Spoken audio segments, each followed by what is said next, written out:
দুনিয়া তো আমি খাইতে দেই বান্দা, দুনিয়া আটকাই না, ডাকলেও খাওয়াই, না ডাকলেও খাওয়াই।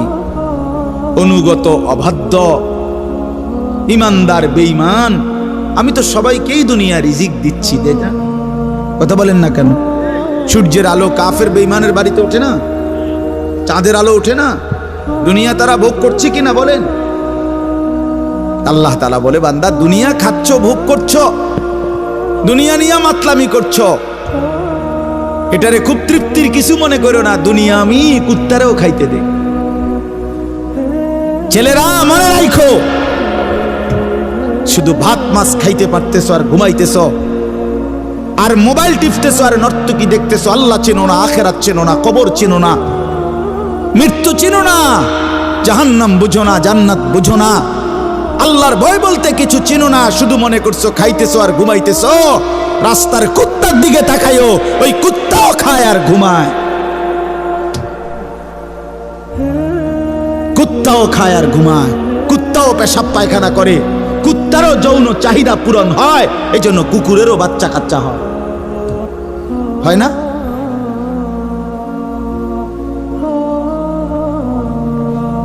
আল্লাহকে কেন ভুলে যাব আমরা? মালিক কেন ভুলে যাব? বানানেওয়ালা ভুলে যায় কিভাবে? একটা সেজদা দিতে মন চায় না, এক ওয়াক্ত নামাজ পড়তে মন চায় না। তুই কোন মানুষের বাচ্চা? তোরে জন্ম দিছে কয়ে? তুই মায়ের পবিত্র দুধের 2 বছর মায়ের পবিত্র দুধের অপমান করলি না ফরমান।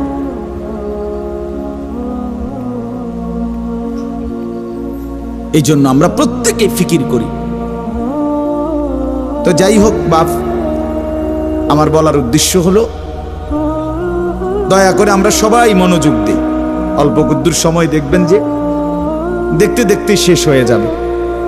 এই জন্য মেহেরবানি করে সবগুলো ছেলে ভাই তোমাদের কাছে অনুরোধ, বিশেষ করে হাতে ধরা যেই মোবাইল হাতে ধরে রাখছে, এগুলা নামায় ফেলেন।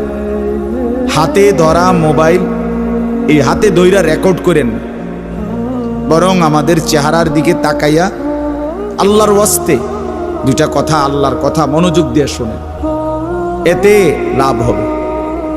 দিনের পর দিন, বছরের পর বছর শুনলাম, অথচ কিছুই আমি উপলব্ধি করলাম না, এটা ইনসাফ না।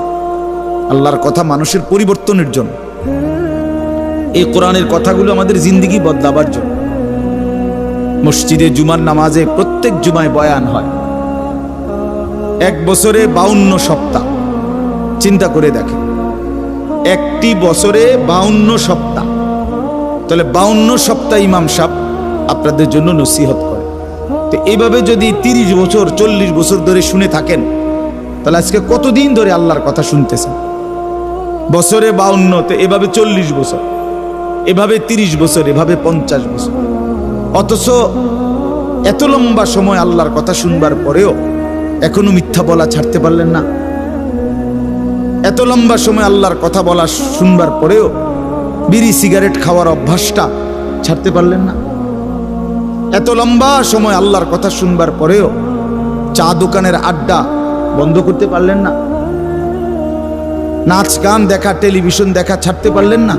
তো কখন ছাড়বেন বাপ? সময় হবে কখন? এক মুসলমান বাঁচে কয় বছর? হায়াত তো একেবারেই ছোট্ট, সংক্ষিপ্ত হায়াত। তো সেখানে আমি যদি আখিরাতের কোনো প্রস্তুতি না নেই, তো সময় হবে কখন? তো মূল কারণ কি? মূল কারণ হলো গাফলত, এই খামখেয়ালি ভাব। ইমাম সাহেবের কথা বলে, বয়স্ক মাঝ বয়সী কিছু মুসল্লি আছে, এই বসে বসে জিমায়, মসজিদে বসে বসে জুরায়। আর কিছু ছেলে পেলে আছে, তোমরা শুধু শুধু দুষ্টামি করো, মসজিদে বসে কথাবার্তা, ঠেলাঠেলি, ধাক্কাধাক্কি। আরে ভাইয়া, একজন মানুষ কতক্ষণ দুষ্টামি করে? মস্কারি, আর কি ফাতরামি কতক্ষণ? আমরা মুসলমান, আমাদের আল্লাহ আছেন, আমাদের রসুল আছেন, আমাদের কোরআন আছে, আমাদের ইসলাম আছে। আমাদের জিন্দেগি লাগাম ছাড়া না। লাগাম ছাড়া হাইওয়ান জানোয়ারের জীবনই যদি হতো, তো আল্লাহ তাআলা আমাদেরকে মানুষ মুসলমান বানাইতেন। মুসলমান বানাইছেনি আল্লাহ তাআলা একটা মহৎ উদ্দেশ্য, একটি উদ্দেশ্য। প্রতিটা মানুষকে আল্লাহ তাআলা উদ্দেশ্য নিয়ে বানাইছে। আফা হাসিবতুম আন্নামা খালাকনাকুম আবাসান, কোরআনুল কারীমের মধ্যে আল্লাহ তাআলা বলেন, বান্দা তোমরা কি এই ভেবেছো যে আমি আল্লাহ তোমাদেরকে অনর্থক বানিয়েছি? কোনো উদ্দেশ্য নাই, এমনি এমনি। ওয়া আন্নাকুম ইলাইনা লা তুরজাউন, এবং আল্লাহ তাআলা বলেন, তোমরা কি এই মনে করেছো বান্দা যে আমি আল্লাহর কাছে তোমাদেরকে ফিরে আসতে হবে না? কি ভাবছো আমার কাছে আসতে হবে না? তো উত্তর দেন, বলেন, উত্তর দেন না যে আমরা কি আল্লাহর কাছে ফিরতে হবে? বলেন না, সবাই বলেন। ছেলেরা বলো ভাই, ফিরতে হবে আমরা আল্লাহর কাছে। তো তিনি কি কিছুই জিজ্ঞেস করবে না? ফাওয়ারাব্বিকা লানাসআলান্নাহুম আজমাইন, খোদার কসম, কোরআনে আয়াত। আল্লাহ বলেন, আমি রবের কসম করে বললাম, আল্লাহ নিজের কসম করে বলছেন, আমি আমার জাতের কসম করে বললাম, বান্দা আমি কিন্তু তোমাদের সকলকেই জিজ্ঞেস করব। ফাওয়ারাব্বিকা লানাসআলান্নাহুম আজমাইন, আজমাইন মানে সকল, একজনকেও ছাড়বো না বান্দা, আমি জিজ্ঞেস করব। কি ভাবছেন? তো আল্লাহ তাআলা বলছেন, ভাই ছেলেরা তোমরাও শোনো, ভাই তোমার কল্যাণের জন্য বলতেছি। আল্লাহ তাআলা বলেন, বান্দা আমি কিন্তু জিজ্ঞেস করব, একটা সেকেন্ড, একটা নিঃশ্বাস আমার হিসাব থেকে বাদ যাবে না। লাকাদ আহসাহুম ওয়া আদ্দাহুম আদ্দা, আল্লাহ তাআলা বলেন, আমি তোমাদেরকে বেষ্টন করে আছি এবং তোমাদের পুরা জিন্দেগি গুনে গুনে রাখছি, গুনে গুনে। হাসি কয়টা, কান্না কয়টা, নিঃশ্বাস কয়টা, হাঁটা কয়টা, চলা কয়টা, হাত নাড়াইছো কয়বার, আল্লাহ বলেন আমার হিসাব আছে। মা তাসকুতু মিন ওয়ারাকাতিন ইল্লা ইয়ালামুহা, আল্লাহ তাআলা বলেন, জমিনে যদি একটা পাতাও পড়ে আমি আল্লাহ জানি, কোন গাছের কোন পাতাটা পড়ছে জানে কিনা আল্লাহ? লাহু মা ফিস সামাওয়াতি ওয়া মা ফিল আরদ ওয়া মা বাইনাহুমা ওয়া মা তাহতাস সারা। আল্লাহ বলেন, সাত আসমানে যা আমার, সাত জমিনে যা তাও আমার, আসমান ও জমিনের মাঝখানে যা তাও আমার, সাত তবক জমিনের নিচে যা তাও আমার। এই জন্য দোস্ত আমার, বন্ধু আমার, বাপ আমার, ভাই আমার, পর্দার আড়ালের মায়েরাও, আমার জন্য, আপনাদের জন্য, আমরা সবাই এটা বোঝা দরকার, আমাদের জিন্দেগির এক সেকেন্ড ফালতু না। হাসতে হাসতে বলা আর কাশতে কাশতে বলছেন, মস্কারি করে বলছেন আর ঠাট্টা করে বলছেন, ইয়ার কি করে বলছেন, সমস্ত কিছু হিসাব হচ্ছে, হিসাব দিতে হবে।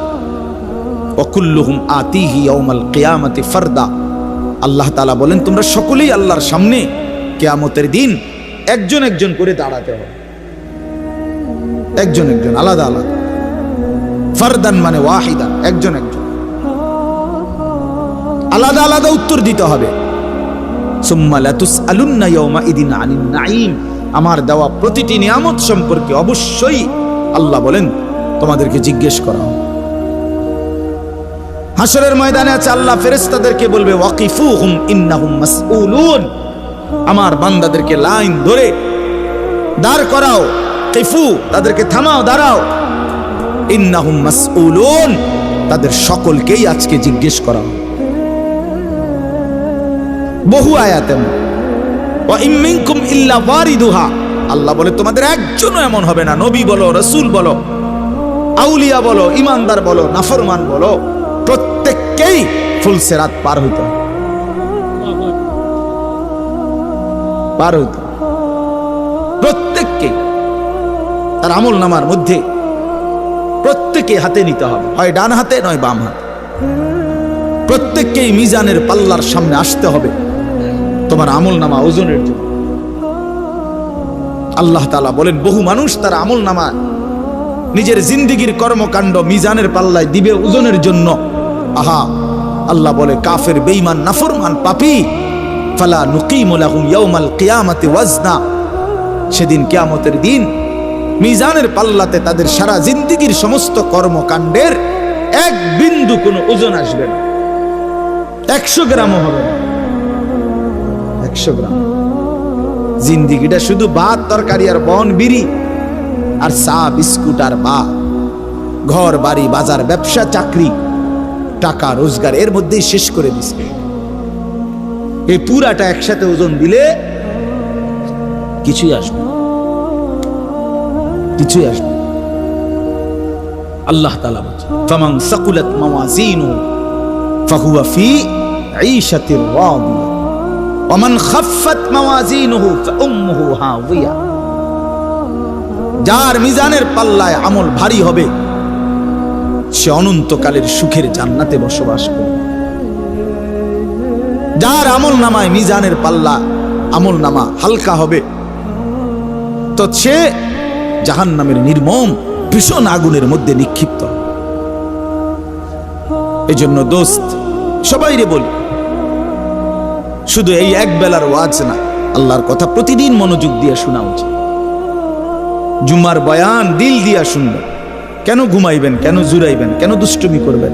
আল্লাহর কথার সামনে কোরআন শরীফে আছে, সরাসরি আছে। আল্লাহ বলেন, আমার কথা যার সামনে বলা হলো অথচ সে তার প্রতি মনোযোগী দিয়ে হলো না, আমান আযলামু মিম্মান যুক্কিরা বিআয়াতি রাব্বি ফাআরাযা সুম্মা আ'রাযা আনহা। আল্লাহ বলেন, আমার কথা যার সামনে পেশ করা হলো অথচ সে তার থেকে বিমুখ, মনোযোগ দিল না, আল্লাহর কসম আল্লাহ বলছে তার চাইতে বড় জালেম আর কেউ নেই। ওটা নিকৃষ্ট জালেম, ওটা সীমা লঙ্ঘনকারী বেয়াদব, যার সামনে আমার কথা বলা হচ্ছে অথচ সে আমার কথার প্রতি মনোযোগী না। কার সাথে গাদ্দারি করছিস বেটা? কার সাথে? কত বড় মালিকের কালাম, কলিজা ছিঁড়ে যাওয়ার কথা, দিল নড়ে উঠবার কথা। তাকশাইরু মিনহু জুলুদুল্লাযীনা ইয়াখশাউনা রাব্বাহুম।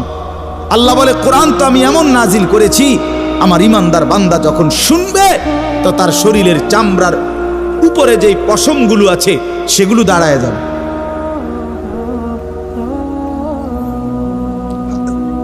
বুঝছে? এই জন্য বাপ আমার, বন্ধু আমার, এতক্ষণ লাগাই আপনাদেরকে এই কথাটাই বুঝাইতে চেষ্টা করলাম। আজকের জন্য না, জিন্দেগি পরিবর্তনের জন্য আল্লাহর কথা দিল দিয়ে শুনতে হয়।